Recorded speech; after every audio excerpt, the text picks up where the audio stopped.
राधे राधे साथियों, आज हम लोग चर्चा करेंगे देवशयनी एकादशी के बारे में, जो 25 जुलाई दिन शनिवार को है।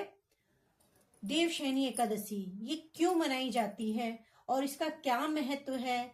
इसमें चातुर्मास भी शुरू होता है, उसका क्या महत्व है, उसके बारे में मैं पूरी इस वीडियो में जानकारी दूंगी।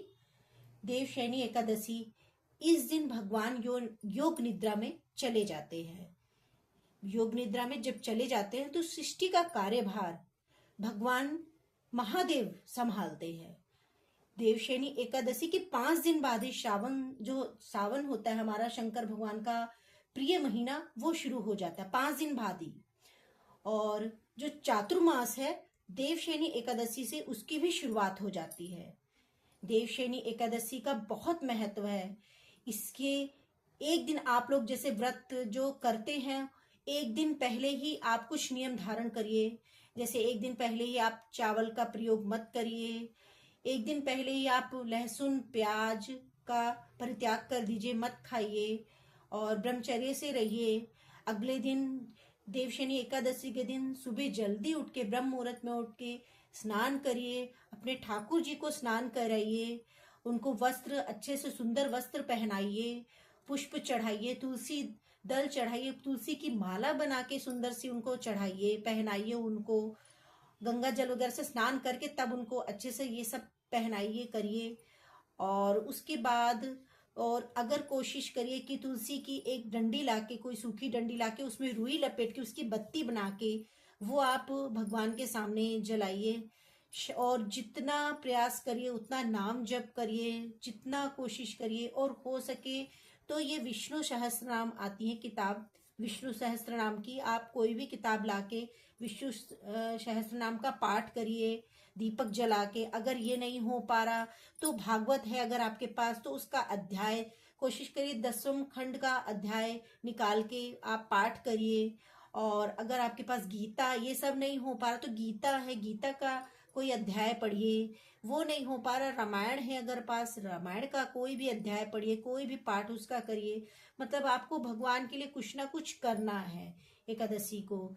और नाम जप करिए, संकल्प करिए कि आज मैं कोशिश करूंगी 4 से 5 माला या 11 माला, जितना माले का आप संकल्प कर पाए, जितना आपके पास समय हो उतना संकल्प करके माला करिए भगवान के लिए, जितना आप समर्पण कर पाए अपना।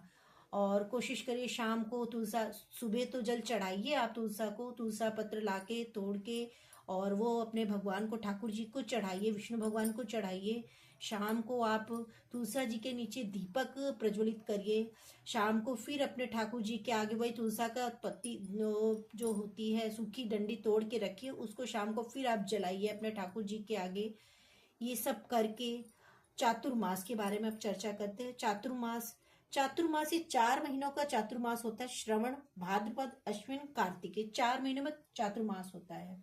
चातुर्मास में कोई भी शुभ कार्य नहीं होता, जैसे गृह प्रवेश, मुंडन, शादी, ये सब कुछ भी नहीं होता 4 महीने, क्योंकि भगवान योग निद्रा में हमारे चले जाते हैं।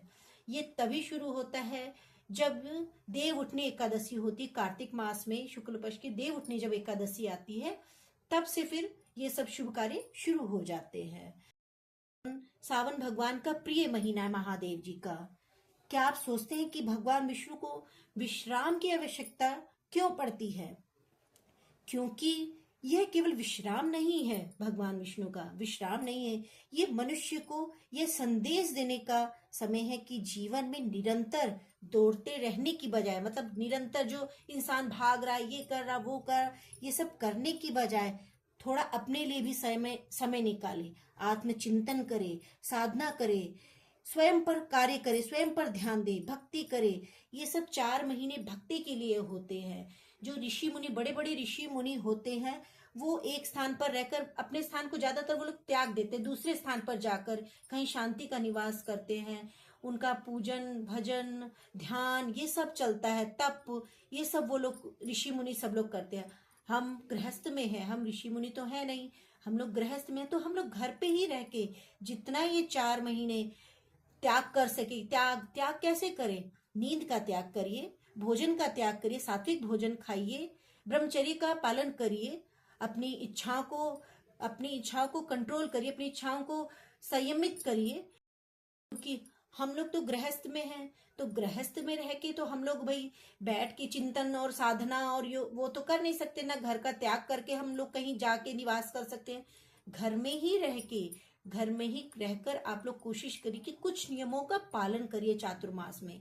चातुर्मास में नियमों का पालन करने से हमारे शरीर में अपने आप ही कुछ शक्तियां आ जाती हैं। आप लोग करके देखिए, सुबह जल्दी उठने का नियम बनाइए और भगवान का जितना कोशिश हो सके इन 4 महीनों में कि मुझे 4 महीने, भले ही आप पूरे साल न करें पर इन 4 महीनों में आप कोशिश करिए कि मुझे 11 माला, नहीं 11 माला, 5 माला हमें दिन भर में करनी ही है।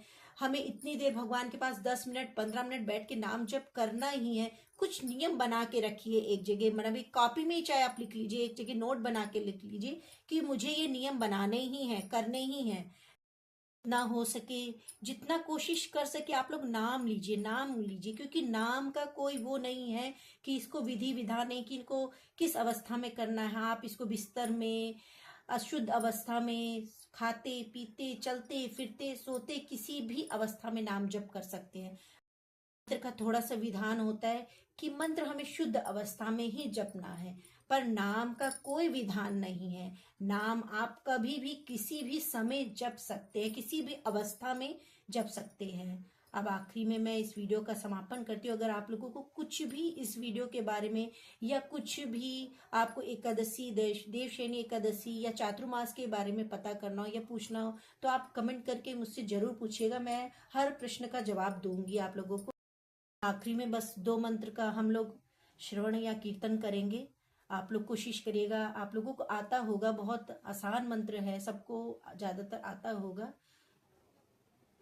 पहला है श्री कृष्ण गोविंद हरे मुरारे, हे नाथ नारायण वासुदेवा।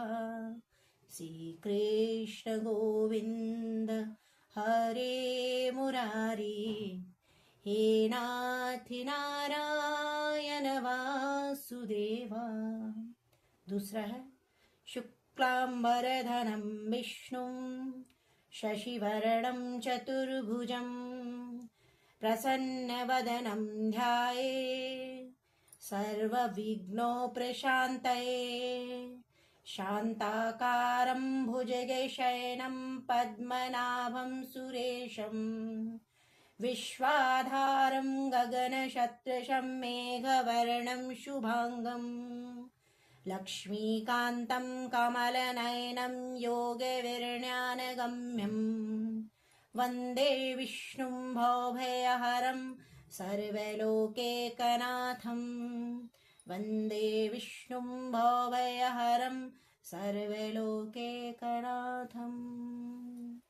राधे राधे, धन्यवाद।